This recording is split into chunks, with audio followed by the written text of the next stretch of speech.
we've highlighted 3 crucial soft skills that will help you stand out from 99% of other life science QAs and improve career opportunities at the same time. Here's a snapshot of each.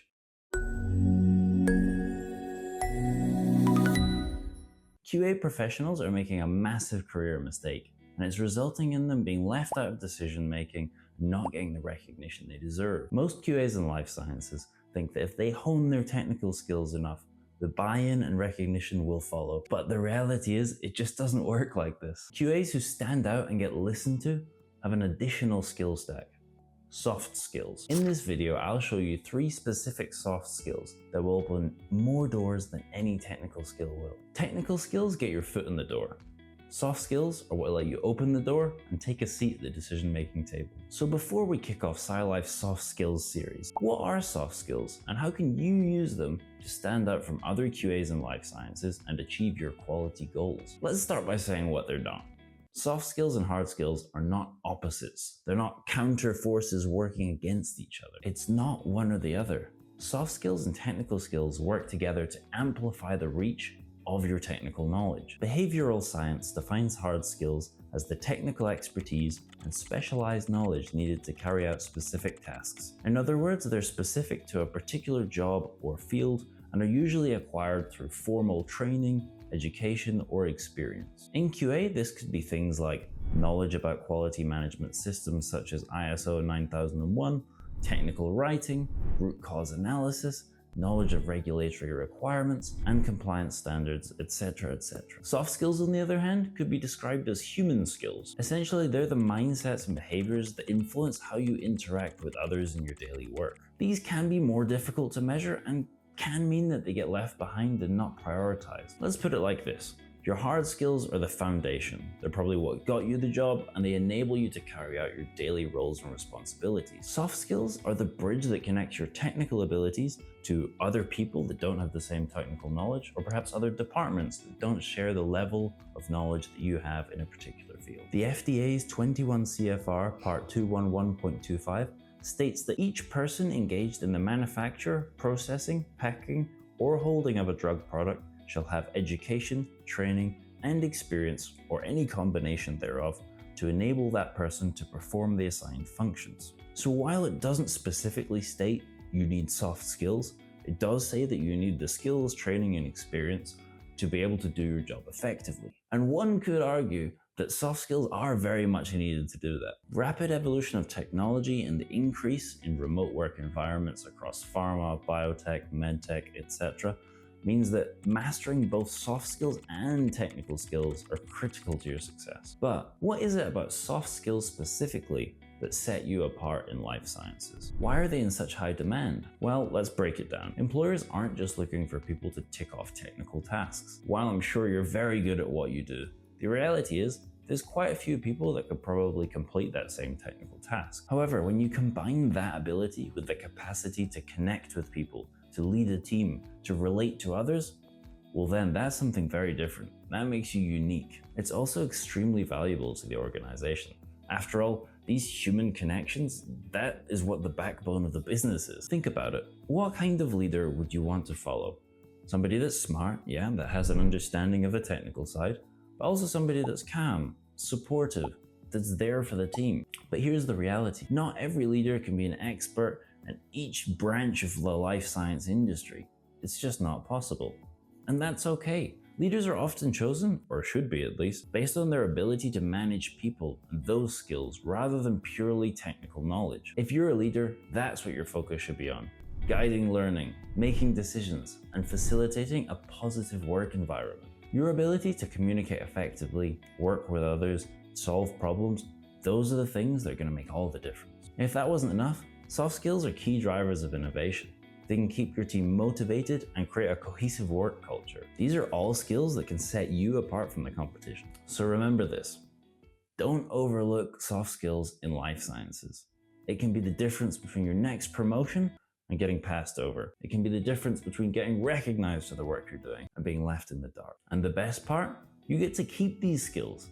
They don't become redundant if you move to a new country with new regulations, or if you change career, or perhaps your company opts for a different software system.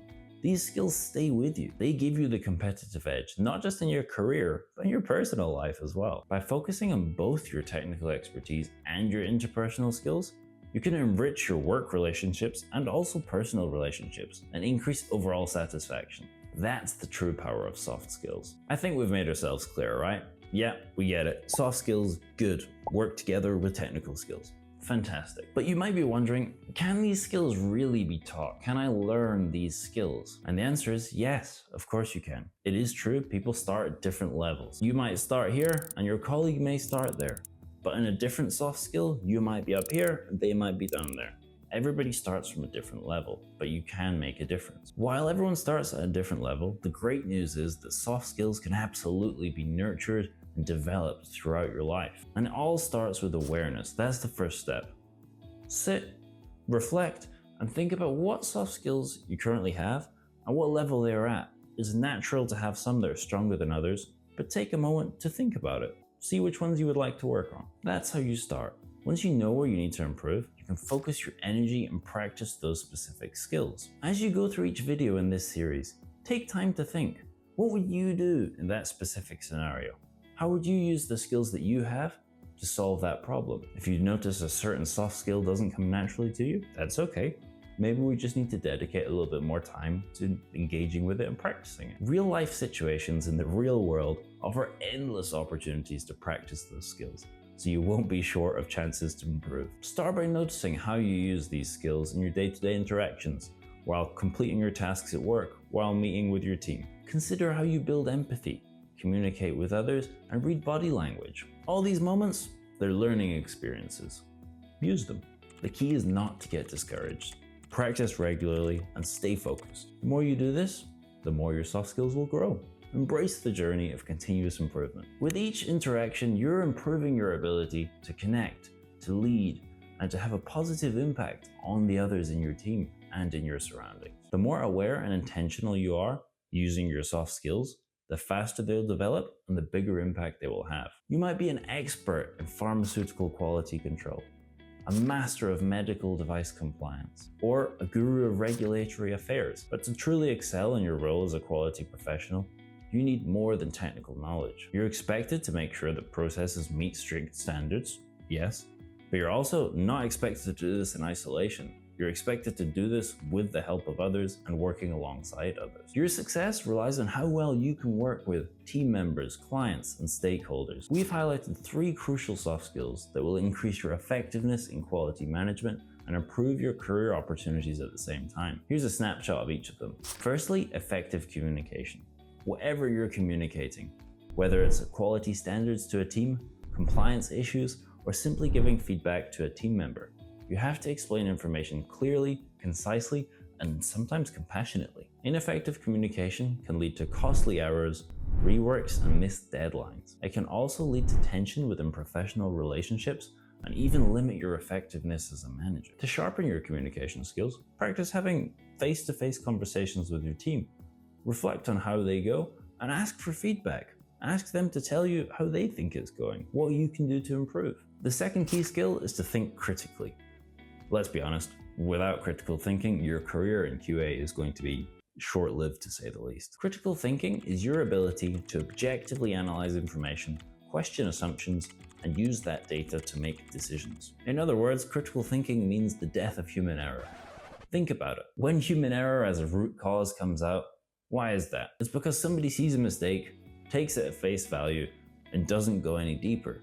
They don't question the assumptions, they're not questioning what caused them to make this mistake, what allowed this mistake to happen. Applying critical thinking to that situation means you're asking questions like, how can we prevent this from happening?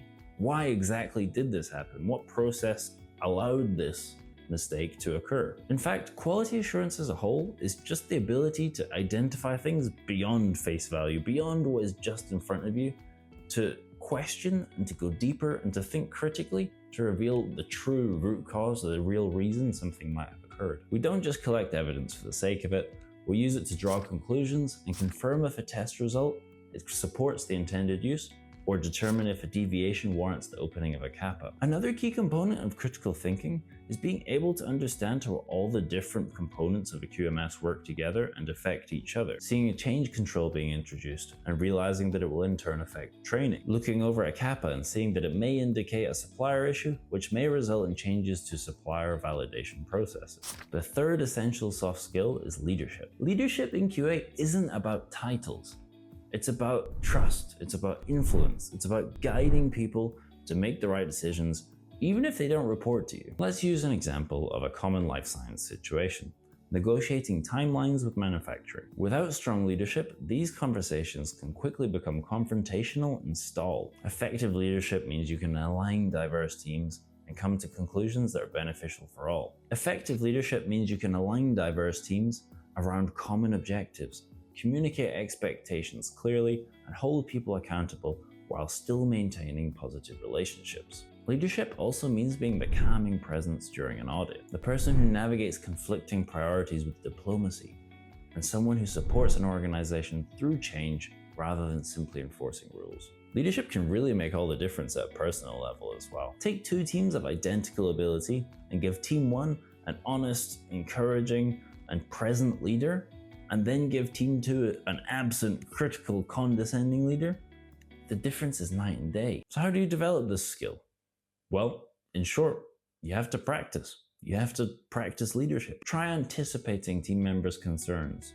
Involve stakeholders early in decision making, and demonstrate consistency in what you ask for and what you model. Lead from the front. Remember, leadership in QA is less about telling people what to do and more about showing them why it's the right thing to do and helping them do it. These three skills are what is going to make you stand out, not just within your own organization, but across the entire life sciences industry and even across the whole job market. But you're not there yet. You need to really study these skills, gain a deep understanding, and learn some strategies to help you implement them. This video here on critical thinking is going to do just that for you.